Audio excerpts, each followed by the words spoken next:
welcome back to another edition of Bailey Price Media Live. Bailey Price Media, I like it.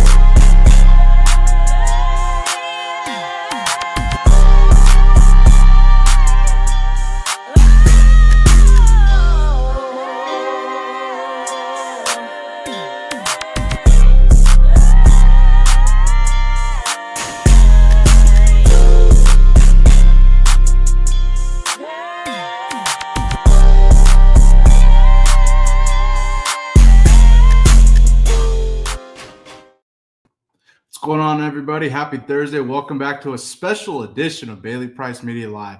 Today, I got a special episode for you. Former Oklahoma running back and former NFL running back Rodney Anderson joins the show. He's an Oklahoma Sooner great. We're going to talk all things OU football as they've signed Cal transfer running back Jaydn. We're also going to discuss John Mateer's potential under Oklahoma OC Ben Arbuckle. We had former Washington State quarterback Alex Brink on the show Tuesday. He discussed that briefly as well, but I really want to get that insight from Rodney Anderson. Rodney's the older brother of LSU transfer wide receiver Nick Anderson. We're going to discuss his potential for LSU this season. I can't wait to discuss that with him. Oklahoma also has a Stanford transfer offensive lineman. I don't know if you remember, a few months ago we had the Stanford offensive lineman Levi Rogers on the show. His teammate transferred to Oklahoma. We're going to ask Rodney about that as well. We're going to discuss Aaron Rodgers' appearance on the Pat McAfee show and him discussing his future in the NFL and which team he's going to end up with. He had some interesting comments on Pat's show here. If you're watching the show, go ahead and hit that like button, subscribe, become a member of the Bailey Price Media Army today. If you'd like to donate to the show, that super chat button is open as well. Go ahead and drop a super chat as well. But without further ado, Oklahoma Sooner great. Rodney Anderson joins the show. Rodney, can't thank you enough for joining, my man. How are you doing on this fine Thursday? I appreciate it. I'm good. Looking forward to this Easter weekend with the fam and just hang out. Absolutely. Likewise, brother. I can't thank you enough for joining, my man. And before we get into it, Rodney, you're an OU great, man. Running buck wild on Georgia in the Rose Bowl. Just kind of talk about your career, being an Oklahoma legend and stuff. What was it like running buck wild on Georgia in the Rose Bowl, man? It felt like it was yesterday.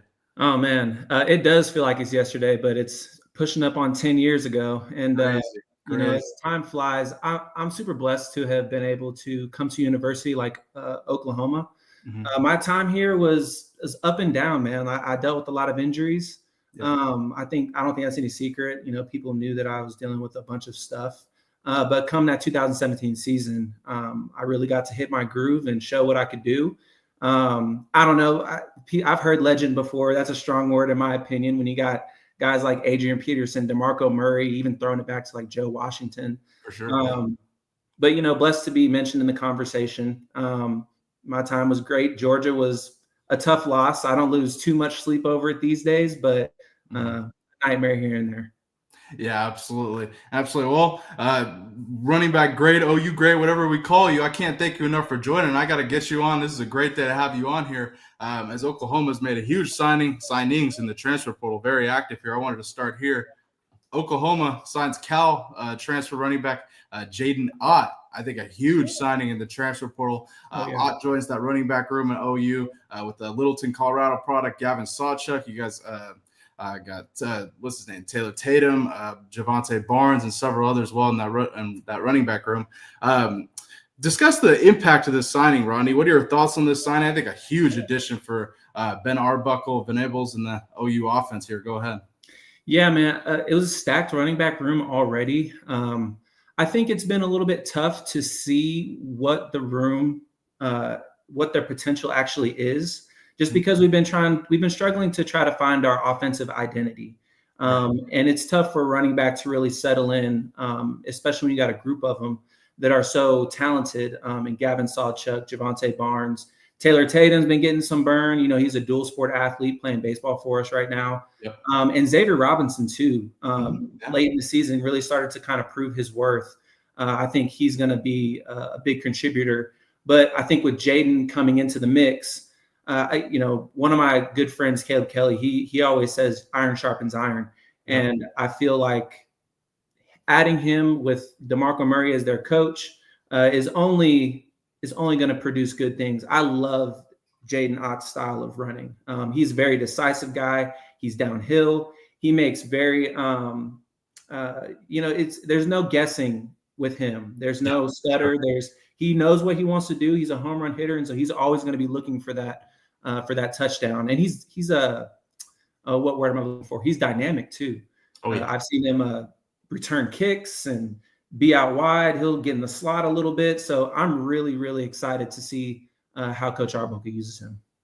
Absolutely. And going to, where Ott ended up leaving, Cal has seen what we call a mass exodus, so to speak, of their running back room. 5 running backs entering the portal here within 48 hours.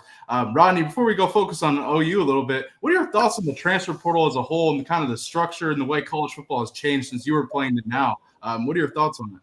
It's crazy. I have a love-hate relationship with the transfer portal. I understand it. Like, I get it. There are guys in situations that, they go to a school to just try to prove their worth and want to jump to a better situation, or maybe they're getting buried underneath political reasons and they want to jump to another school. Like, the list goes on and on as far as why anyone would hit the transfer portal. But I do believe that it's also being taken advantage of with NIL and all this other stuff that you can throw into the mix. I work in NIL right now for the Sooners with Sooner Sports Properties. And so we see it all the time. I'm very glad that we've been able to take advantage of it in a good way, I think. With Jim Nagy on the staff now, I think he's really, taking control. He knows what he's looking for. He's, been proven to, with the Senior Bowl, being director of the Senior Bowl, and then all of his NFL experience, he knows what kind of athletes he wants, what kind the Sooners want. And so Jaydn was a great grab for us. Transfer portal worked out in our favor in this case. Yeah, absolutely. Absolutely. And focusing on a little bit, I wanted to ask you about him and his potential in Arbuckle's system here. Arbuckle every year, I believe, since he's been an OC, has had a back at least get 100 yards receiving. I know it's not a lot, but still. What do you expect about Ott's potential in Ben Arbuckle's system here for OU? And then you got Mateer reunited with Arbuckle as QB1. Go ahead. I'm really excited for Coach Arbuckle. What stands out to me in all of his offenses and what I've seen thus far is that he's very good at getting the ball in playmakers' hands, meaning like he schemes up certain plays, certain systems, certain formations for players. And that is a testament to the study that he does on other teams, the scouting that he does, but it's also a testament to the connection that he has with the players on his team at any given time. I think he knows John Mateer very well. And I think part of the reason Jaydn Ott gets thrown into the mix is because he knows that that's going to be a good pairing. I think when it comes to a back like Jaydn Ott that is so diverse and is you can put him anywhere, that helps the quarterback out a lot. That was pretty much my bread and butter, like my secret bread and butter with Baker Mayfield. Right. A lot of my receiving yards and touchdowns came from check down routes. I just kind of be out in no man's land, just hanging out.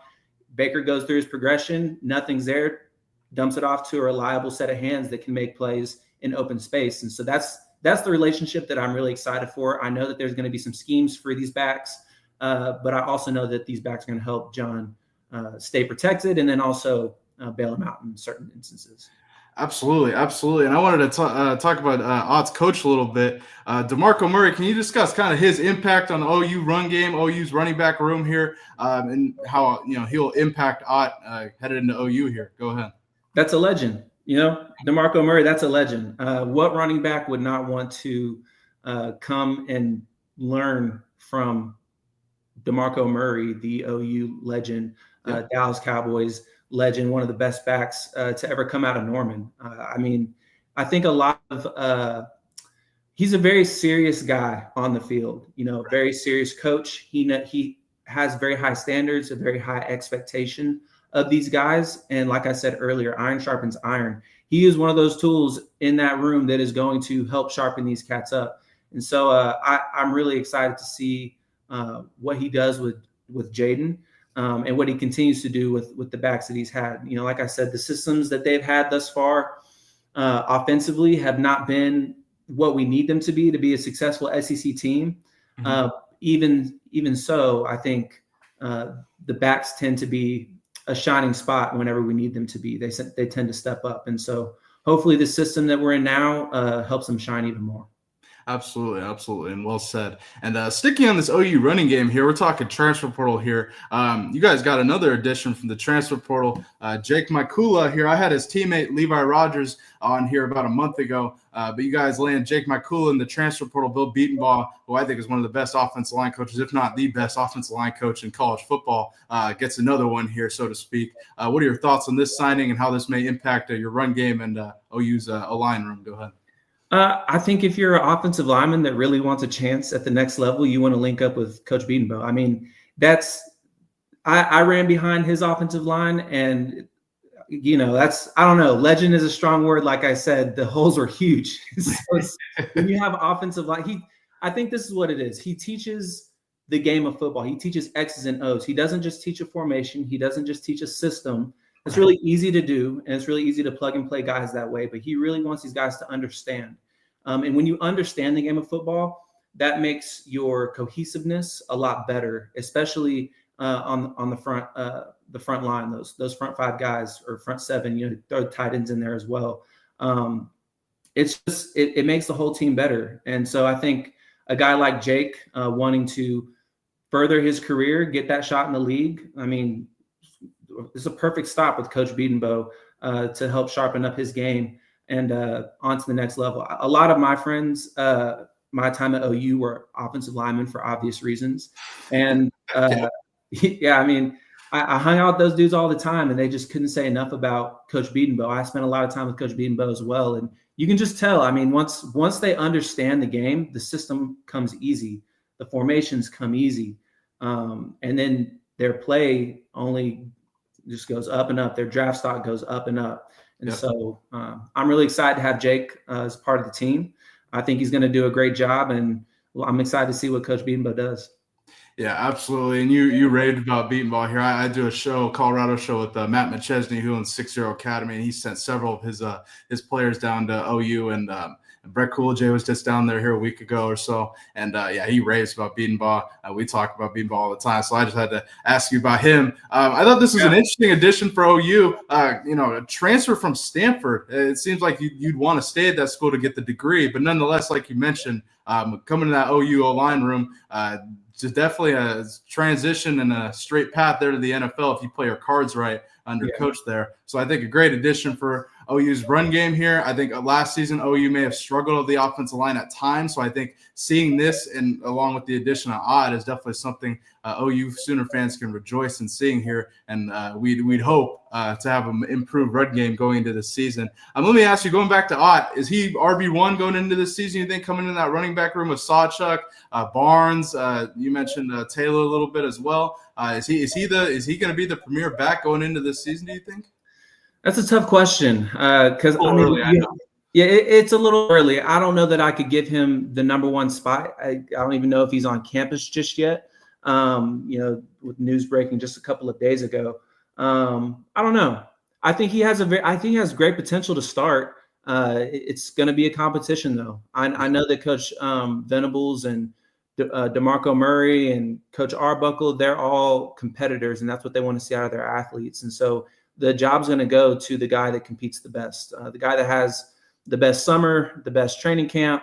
Yep. And then we'll see what happens. We've got a pretty big game coming in preseason against Michigan. And so I think we'll get tested early, and our schedule's so tough. Mm-hmm. And so we'll definitely be leaning on that run game. And there definitely needs to be a guy that, takes the reins and steps up. I do believe in running back by committee. Just the way that the game is played these days, what they're asking of all the players, especially the running backs. You obviously got to run the ball well, got to make good decisions with the ball, got to hold on to it. But you got to catch, you have to block. You're a part of all these different schemes, and you're kind of the only player on the field that is asked to do just about everything. And so I don't know. I think it's going to go to the most trusted guy, but he's going to have to take it from the Javonte Barnes, the Xavier Robinsons, the Gavin Sawchuk. So we'll see. Absolutely. And well said there, Rodney. Rodney, we got a couple fans here in the chat. Man, Joe Accord, big OU fan here. And I want to give him, he has plenty of questions for you, but this one I wanted to highlight here. He talked about with Mixon and P. Ryan coming into OU around the same time as you. What made you stay committed to Oklahoma? That's a great question. Actually, I was talking to Coach Cale Gundy prior to committing to OU. I was at the time committed to, or I just decommitted from A&M. And I opened up my recruiting process. He was telling me, I've got a couple of great backs. I think you can be one of them, but I just want you to come in and learn and compete against them. And I was raised this way. My dad instilled it in me from a young age. Competition is where I want to be. That's the only way I'm going to get better. It was easy. Everybody do it. And so I wanted to be in a room where I was going to be pushed, in the film room, in the weight room. Bro, Samaje Perine, that's a strong dude. And he's always been strong. And so, when I first showed up, I want to be in his lift group. I was lagging behind heavily, but I caught up. I've said it this third time now. Iron sharpens iron. Yeah.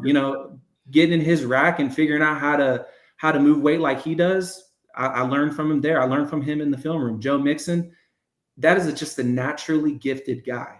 And he's doing certain things on the field that you don't even realize when you're watching live, but you rewind the game tape and you're like, why did you even think to do that? And how did it work? And those are questions that I get to ask him in the film room. And so, shout out to those guys big time. Kudos to those guys. I'm so glad that they're both still playing. They deserve to be playing. And I stayed because I wanted to learn. I wasn't afraid of the competition. I felt like they could make me better, and it paid off. Absolutely. And before we move forward, I want to ask you about another former teammate of yours, Baker Mayfield. What are your thoughts on his journey in the NFL? We've seen him bounce around, lead Cleveland to a playoff win. Then he goes to LA, or goes to Carolina, LA, then Tampa, and now we see him putting up numbers in Tampa here, going to playoffs here. What are your thoughts on Baker's career bouncing around and now finding a home down there in Tampa? In a nutshell, I'm glad he found a home like that. Sure. Talk about a deserving guy. People have their opinions of him in the media. He's not your traditional, soft-spoken, stern leader guy. But, he's vocal. He wants that. He plays with passion, and he always, leads well. He always wins the locker room. I think that's what it is. And he's always playing with a chip on his shoulder. And because of that, I think that's why he's been able to keep his career going team to team, having success at each stop, and then finally finding a home in Tampa that, he's found a team that's going to do him right, and so that he can kind of help build up. And I really hope that he continues to have success. Yeah, absolutely. And I'm glad he found a home down in Tampa. He's had, Todd Bowles as head coach. Now he's had several OCs come and go from Tampa. Yet you still see Baker find his success down there. Absolutely. I'm glad, like you mentioned, that he has found a home down there.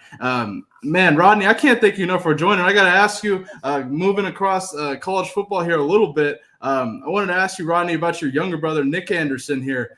Transfers from Oklahoma to LSU. I wanted to ask you about, his potential this season for LSU. Quarterback got Nussmeier back there. What are your thoughts on his potential going into the season for LSU? Obviously, I'm biased. I think his potential is endless. But, for what it's worth, speaking from, as I don't know, is the word objective or subjective of a lens as I can, whatever. I really think that that's a special athlete. There's three of us. It's me, my middle brother, Ryder Anderson. He's with the Saints right now. And then there's Nick. And I've always said of the three of us, he has the most potential. I've always said that since we were kids. I don't know, dude. He's just a special athlete. He's got drive. He's got determination. He's always going to try to, make the best play and prolong plays as he can. And so, and he's got great hands. I could sit here and talk endless about how good he is, but he's also just a good dude that deserves a good spot. I think LSU is that spot for him. Nothing against OU. Obviously, I love OU. I was super happy to see him come here and have some success. It was bittersweet to see him go, but that's the name of the game these days. You got to go find your home, where you fit best, what's best for you. Some people don't understand that, but it is what it is. And, I think it's a perfect system for him. It's an experienced quarterback where he can have a lot of success. For sure, absolutely, and that is something I don't think people really understand in the transfer portal era. Doing what's best for the player. Football ain't forever, as you know, and you got to do what's best for you while you still have the chance to do that. Obviously, Nick caught the game winner here, if it'll pull up here, and Nick caught the game winner, Red River rivalry 2 years ago here. Man, I'm really excited to see him play for LSU. I think one of the top, if not the best player that even entered the transfer portal this past offseason here. So when I saw that, I was like, damn. Before we move on, I want to keep talking about this. Here's Garrett Nussmeier's brief comments on Nick joining LSU here. Take a listen. All the transfer guys can bring different levels. Fat, Nick, Barry, and Barry and Nick and Fat, they all have that deep ball ability to go get it. And so, that's something that, will really help us. And, they're each very good at their own individual skill set, And so, my thing has just been, trying to get the timing down, get the chemistry down, be on the same page as them and, continue to build our relationship. So. I got to ask you, Rodney, you went to OU, him transferring, any bittersweet feelings from you, or just are you proud of your younger brother? Bittersweet, I guess. The only reason it's bitter is because I went to OU and I had all the full circle, warm, fuzzy feelings seeing him out there in a Sooner jersey. But, he had to go do what he had to do. I'm his older brother at the end of the day. I'm happy wherever he goes. He could have went anywhere in the nation and I would have been a fan. I would have been supportive. That's my little bro. So there's always love for him there. Yeah, absolutely. And I was just curious. I wanted to get the older brother's perspective on this a little bit, give that insight. Would I have loved to see him finish in a Sooner jersey? For sure. But like we've already said, it is what it is. It's the name of the game these days, and he found a good spot. Absolutely. Players got to do what's best for them. Indeed, Rodney. Let's go back to OU a little bit. I got to ask you, we brought this up briefly here, but you guys got a new quarterback, QB1, John Mateer, transfers from Washington State to Oklahoma, joins his former OC, Ben Arbuckle here. And, I got to see Mateer for 1 year. I grew up in Seattle, so I got to see him beat the hell out of the Huskies in the Apple Cup last year. He transfers to OU. I asked Alex Brink, former Washington State quarterback, about Mateer's potential. He's really excited about the potential of him and Arbuckle at OU and the potential of that offense. Rodney, what are your thoughts on Mateer here as QB1, his potential? I heard of his former head coach, Jake Dicker, talk about how he could have the potential to be one of the best, if not the best player in college football as he enters the portal here. He's your guys' QB1. What are your thoughts on his potential?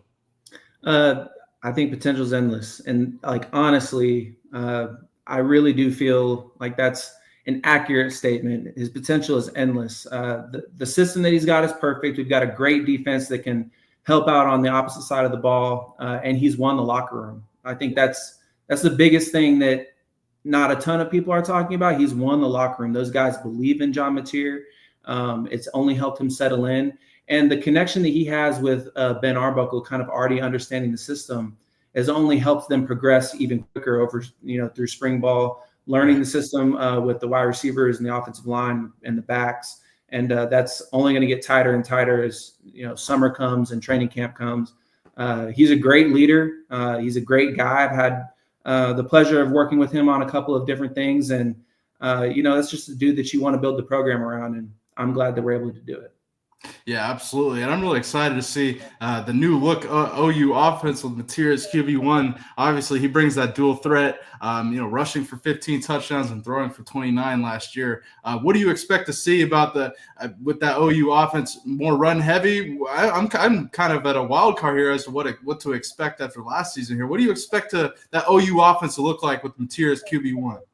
I think the best word to describe OU's offense compared to last year is that it'll look experienced. I think that, we were lacking a lot of experience last year, not to down talk players or anything like that, but it was their first shot at a very, very big stage in a very, very big conference in front of a lot of people that were against the whole country that was, kind of doubting. And so it's such a hard a hard spot to be in. And I think John Mateer has been in those situations. He's been on the big stages, and he's ready to take that next step into the SEC and get to be a part of some of these, historic games in college football with, LSU coming to town at the end of the season, Michigan coming to town at the beginning of the season, and then, as always, the Red River rivalry. Those are going to be some of the biggest games in college football, and I think he'll lead well. Absolutely. And Rodney, you mentioned the Red River rivalry a little bit here. I want to transition, go across college football here. First off, let me ask you, before I ask you about Deion Sanders and go into all that. So Prime, Deion Sanders, Fran Brown filed paperwork with the NCAA to file for joint spring practices, have two teams face off in a spring practice. Mike Gundy was actually trying to revive the not Red River rivalry, but Bedlam here, you and Oklahoma State, Oklahoma State, that rivalry for a spring practice here. Fortunately, the NCAA plays no fun here and denies it. But nonetheless, any thoughts on that? Would that have been a real thing? Would you have been excited to see something like that? Oklahoma versus Oklahoma State spring game type of, or joint practices? What are your thoughts? It's not a loaded question. It's a complex question. Yes. There's so much that goes into it, and there's so many variables you got to try to consider. I think initially I'm a fan. I think that'd be great. With spring ball going away, I'm learning the past few years, working on the business side of football, especially at a university. I'm learning about the money, and spring ball brings in a lot of money for a lot of different universities, not just OU. And when you lose that game, it puts a lot of people in the back offices in a little bit of a bind. And I think that, and that's understandable because you have NIL taking all the money. And so, it's a tough spot to be in. I think that joint practices is something that you could, I don't know, maybe get to a form of it. Maybe you sell tickets into an open practice, or you sell tickets into somewhat of a Bedlam game. Right. But then, to play devil's advocate, do you really want to revive a rivalry game that doesn't mean anything in spring? I don't know. I think, then I'll say this too. You add money into college sports, you're in a way making these cats a little bit more professional than they've had to be in the past. And so, you see joint practices in the NFL. Why wouldn't you see them, at this level? I don't know. I think that you'd have to try to help these guys grow up a little bit and understand that, you got to set the pride aside, and the goal is to get better against new competition, somebody that you don't go against every single day, not necessarily to take someone's head off because they are wearing orange, So right. I don't know. Like it's so complex, and we could have stayed in any one of those pockets for probably the whole show. But I agree with some form of a joint practice, some form of a preseason type spring game. But I think that we're still maybe a little ways away. For sure. I agree that NCAA doesn't ever want to have fun. They don't ever want to set down strict laws or give us guidelines or anything like that. But I also see the struggle with it as well. Right, and my biggest takeaway from it, and I had a brief cup of tea at Eastern Washington University where Cooper Kupp played, and I thought when I saw teams across college football eliminating the spring game for several different reasons, whatever reasons they may have had, I thought when I heard Deion come out and say, "Hey, I want to face an opponent for spring," I was like, you know what? When I see teams canceling the spring game, I think it's a good idea. I mean, I'm with it. I just think that, like you mentioned, there's a lot of hoops and logistics that I think we could, like you mentioned, talk about it for a whole damn show about it. But I think there's many hoops and logistics that go into it. I think there's a way to do it. Like if I was to do it, I would probably start with open practices or joint practices. Joint practice, yeah. Bring a team in, get the guys together prior to the practice, and just you got to lay down strict rules. Like, guys, look, we're not playing against you this season. You're not playing against us. There's no skin in the game for either side. There's nothing to win here. Let's put the pride aside, and the goal has to be, let's get better. Your team should leave with better skill sets than they came with. We should leave with better skill sets than we came with. And if we can do that, like going against other guys in drills that you've been seeing every single day, you get to know these cats, you get into grooves, and then, does the competition stay at the level you need it to be?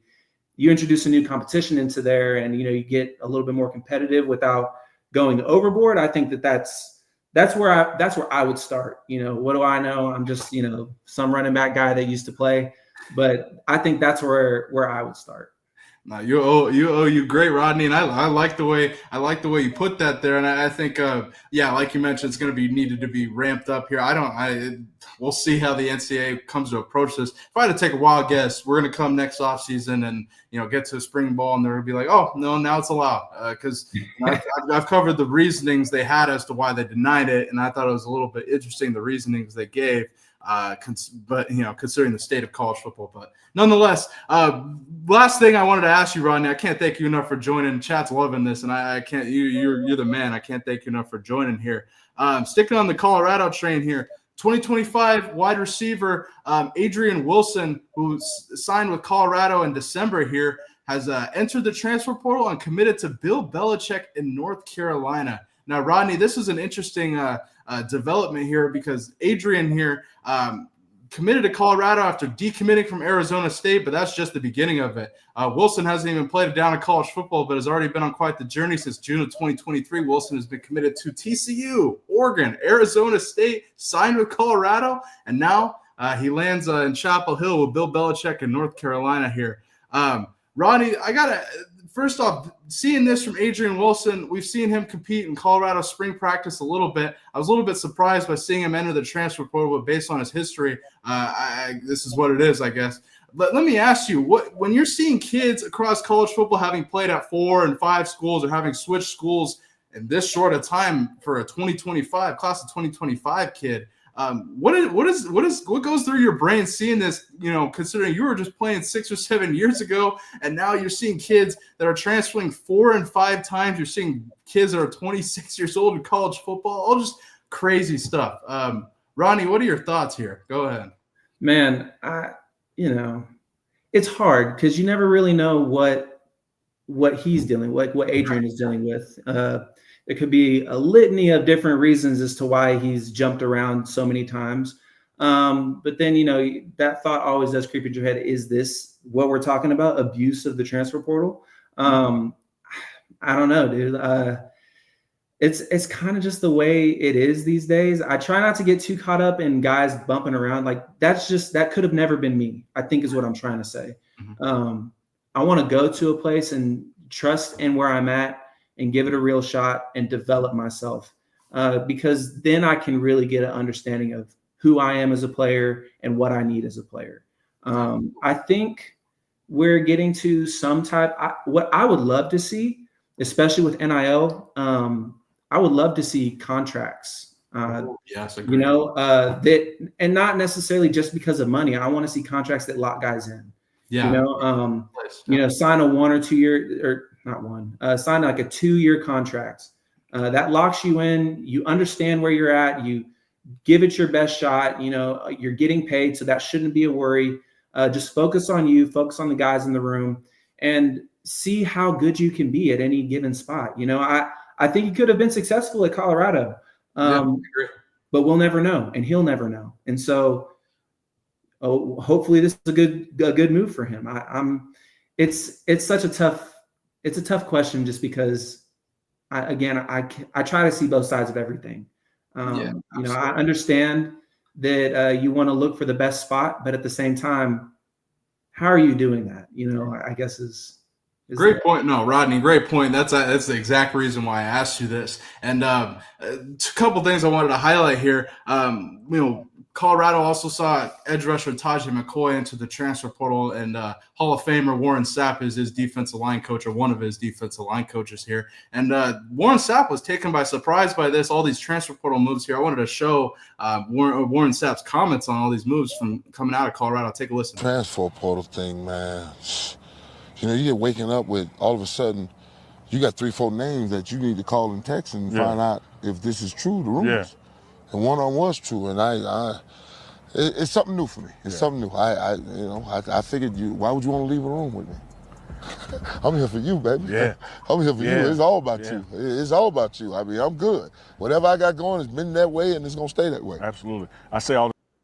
Yeah, I thought hearing that from Sapp is it speaks to a lot of, I think a lot of coaches in college football have that same sentiment here. And looking on the positives of the system that is college football here, here's Bill Belichick here. He says this era of college football is new for all of us. It reminds me of when the NFL introduced free agency in 1993. We've dealt with hundreds of free agents. Some aspects are similar and some are different here. Interesting comments coming from Adrian Wilson's new head coach in Chapel Hill here. Rodney, I just threw a lot at you there, but your thoughts on, first off, Warren Sapp's comments on the transfer portal. Do you think a lot of coaches across college football share that same sentiment he does there? And then Bill Belichick's comments calling it free agency like it was, when the NFL adopted that here. Do you see any similarities there? Go ahead. I agree with Warren. I share his same sentiment. If it's like when I came to OU, I made this decision because I want to be coached by the guy that coached Adrian Peterson and DeMarco Murray and all these other great backs. Why would I leave? Especially if I like I say, you have to give yourself some time. You have to understand yourself and see if you're making progress. If I got into a room and the guys, we weren't competitive, we weren't hitting it off, I wasn't seeing improvement in myself as a player, then okay, let's have a conversation about it. Let's see what if we can make that happen.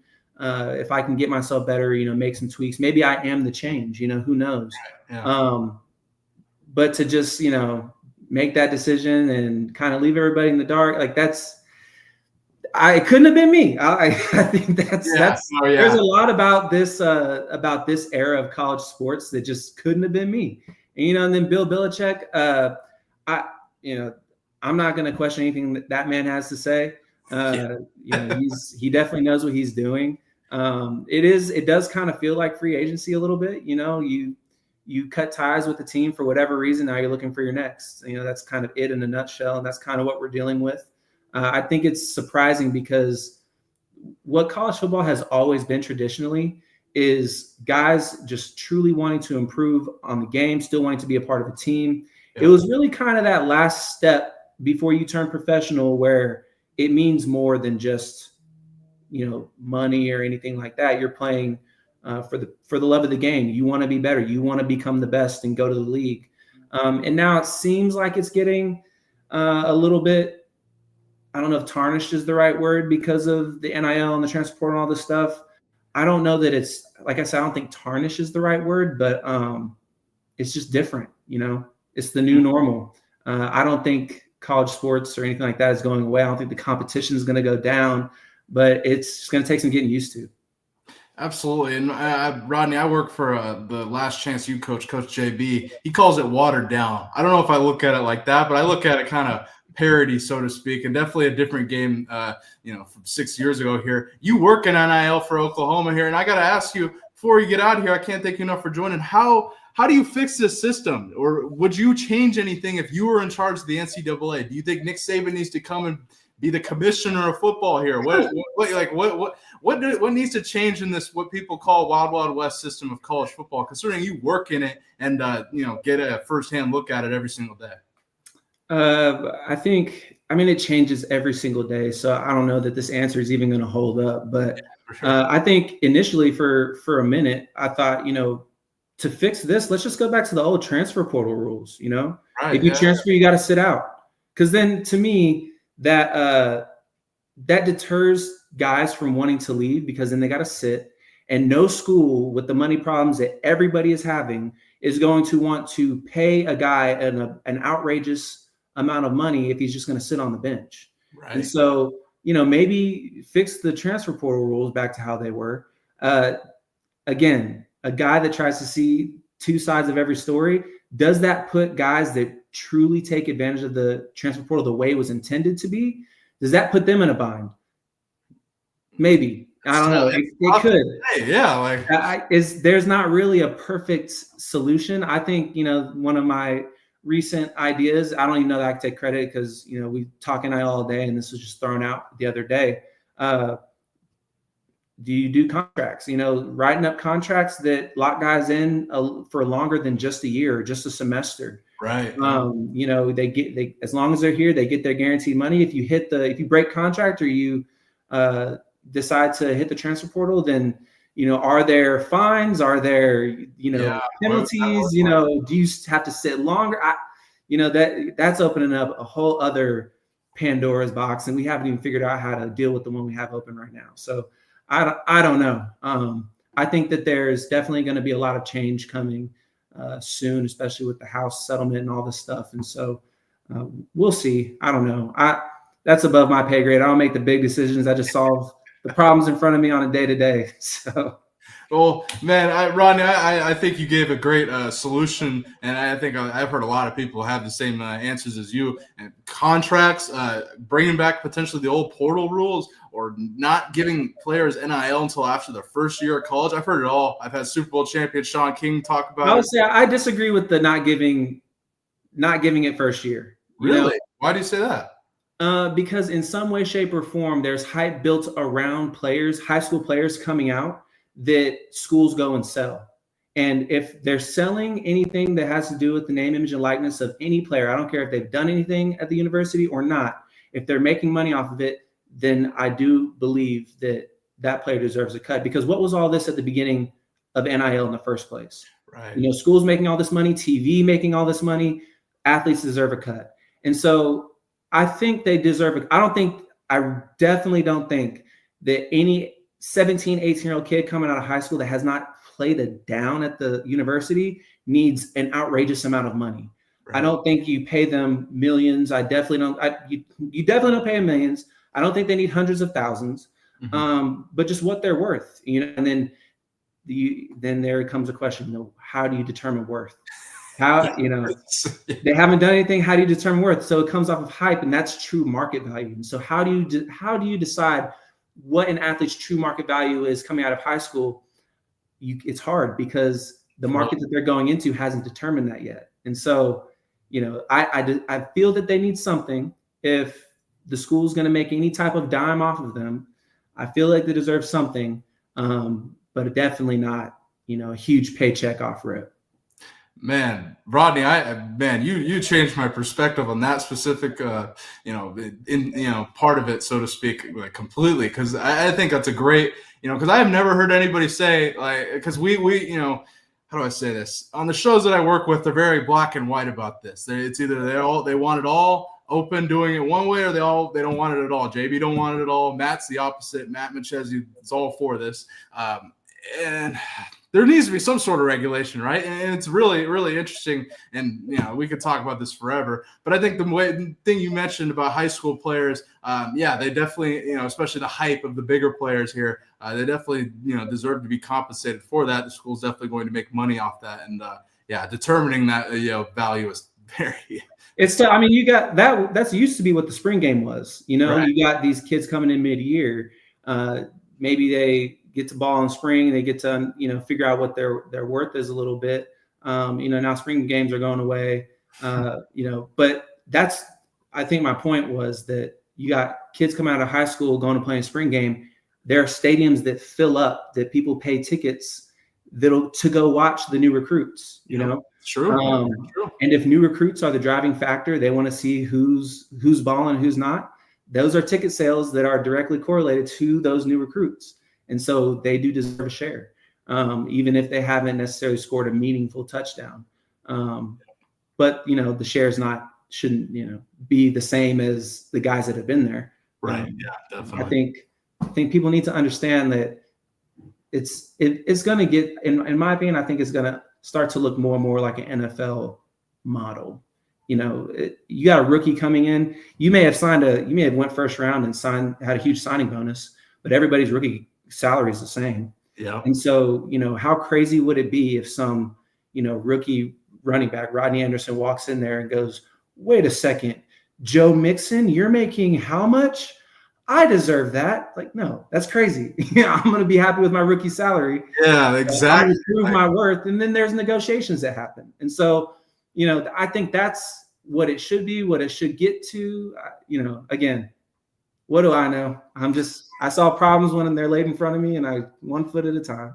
Exactly. Well, Rodney, you're the freaking man. I can't thank you enough for joining. You gave great perspectives on, all the topics we've asked about OU signing Jaydn, Mateer's potential under Arbuckle, and we talked NIL forever, man. Man, you are great, man. I got to get you on, some other shows here and get some other people hearing you about, talking about this NIL thing, because, man, you got some great perspectives. You being a former player, you giving that perspective, you working in NIL shit. I can't thank you enough, man. It was truly an honor. I know people in the chat loved it. All you OU fans in here, I can't thank you enough for joining, man. I appreciate it. Yeah, no problem. Thanks for having me. Anytime. This was a lot of fun. So, you got my number, you got my information. Just hit me up. I'm down. Absolutely, man. I definitely have you on again soon, man. I appreciate you, and enjoy your Thursday, man. I can't thank you enough for joining. All right, brother. Talk to you later. Talk to you later. Shout out to OU legend. I would call him a legend. OU legend. Rodney Anderson for joining the show. Man, he's the freaking man. I can't thank him enough for joining. We broke down OU signing Jaydn, running back here from Cal, who I think is going to have a hell of a season for Oklahoma. We also discussed Rodney's younger brother, Nick Anderson, and his potential for LSU football this season. I can't wait to see him with his, Nussmeyer's his quarterback down there. We also discussed Adrian Wilson, 2025 receiver, formerly of Colorado and Arizona State and TCU and Oregon. He now is signed in the transfer portal with Bill Belichick and North Carolina out in Chapel Hill. Before we get out of here, and I didn't mention this to Rodney, but I wanted to say thank you and congratulations on a retirement to Coach Lee Corso here. ESPN announced today that this will be his retirement here going into the season. He'll do one more College Game Day here in week 1, I believe August 30th or around then. So congrats to Coach Corso on a great career. Congrats on a retirement. Kind of a bittersweet thing, coming from me, a fan watching him on the show. It's tough seeing him in his old age on there, but, part of me wants him to, do it forever. Part of me is like, he deserves retirement. Either way, much love, Coach. We appreciate you. Congrats on a retirement, and definitely be sure to check you out here on College Game Day one more time here in week 1 this season. For all those watching, I appreciate you. This is a great show here. Unbelievable show with Rodney. He's the freaking man. If you're watching, hit that like button, subscribe, become a member of the Bailey Price Media Army today. I'll be live tomorrow with Matt McChesney, and former Colorado D lineman Chad Brown will be on our show tomorrow. It's going to be quite the show here. As you guys know, the jersey retirements have caused quite the stir on Twitter here. We got prime sectionals going at Matt and I like crazy, and so we're going to come on 0 to 60 with Chad Brown tomorrow and break down the truth about all of it. We're also going to be live on Coach JB show tomorrow as well, so don't miss that. 6 a.m. Pacific, 9 a.m. Eastern. Shout out to Joe Accord, Mike Bundy, dropping super chats and gifting memberships. Beast Mode, I appreciate you. Joe, I appreciate you. Mike Bundy, you're the freaking man. I appreciate all of you. This is an unbelievable show. We're going to be back next week with some new guests here as well, so I'll be sure to drop those announcements next week here. But check out Matt and I's show tomorrow as we got Chad Brown joining the show. I appreciate all you watching. If you got any super chat questions, go ahead and drop a super chat. I'll be sure to answer it. I'll see you guys on Tuesday. Enjoy the weekend and enjoy your Thursday. I appreciate you, and enjoy the day. Peace.